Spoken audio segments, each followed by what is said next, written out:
beautifully honest. And I'm going to tell you why I think it's beautiful to be honest. Because when you don't tell someone the truth, and then they go out and then someone tells them the truth unfiltered, that's the brutality. It was brutal because you set them up, and the person telling them the truth is being brutal because they don't give two shits. They don't know this person. They're not invested.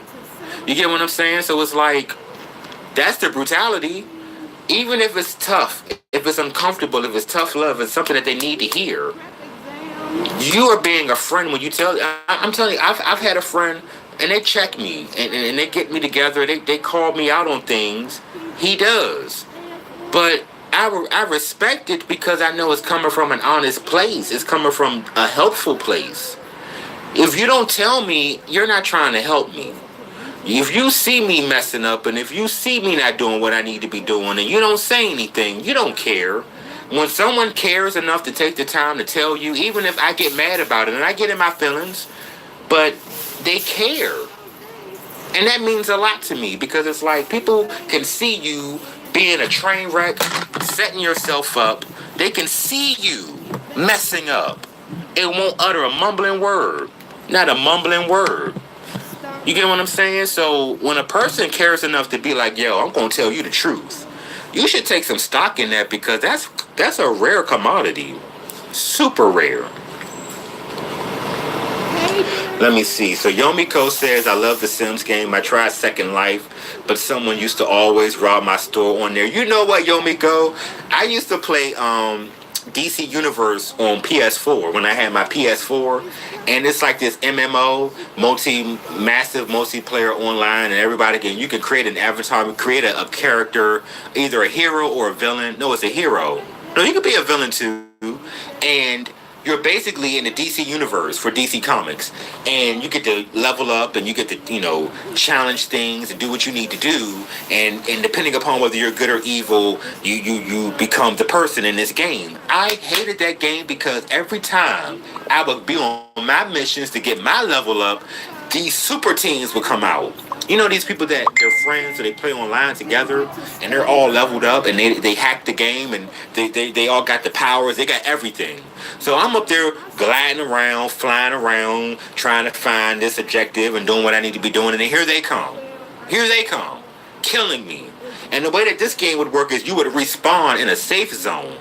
It would be like this little area, and then it would have like this dome. It would be like a little energy field, a little force field. And if you come out that little force field, you're back in the game.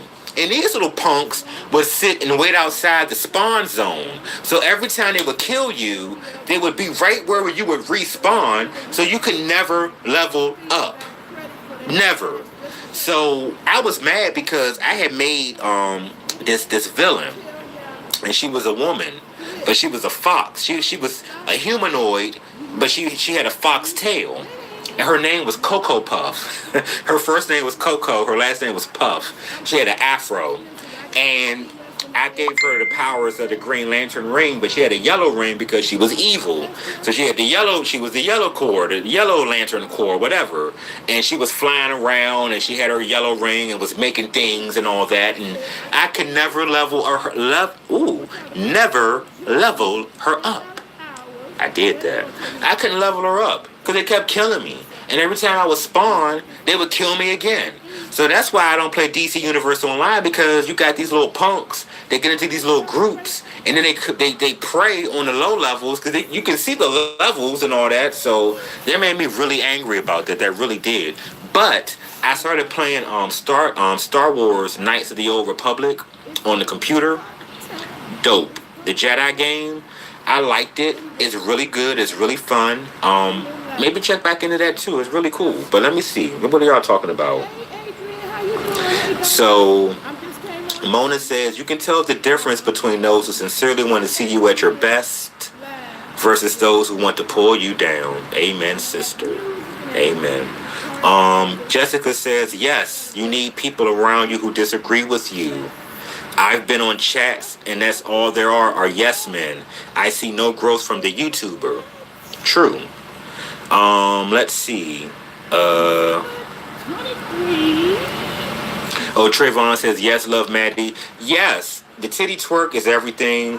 When she pours that drink, because see, she titty twerks about 2 or 3 times. So by the time she gets to that third one, that first drink then kicked in. So then she got to pour another one. You get what I'm saying? So yeah, I enjoy her. I thoroughly enjoy it. You get what I'm saying? Even though a lot of times my work schedule prohibits me from really watching it like I used to, but I try to catch some of the replays. But just shout out, shout out, shout out. But let me see. Let me see.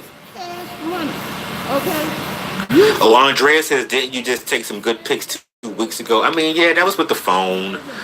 I did a little bit of editing, put it in Snapseed. I didn't even really put it in Lightroom or put it in, for me, because I've been doing photography for a couple of years now. I need to get my camera. I need to take my raw images. I need to edit them. It's a process. So I haven't done anything really with the camera like I used to.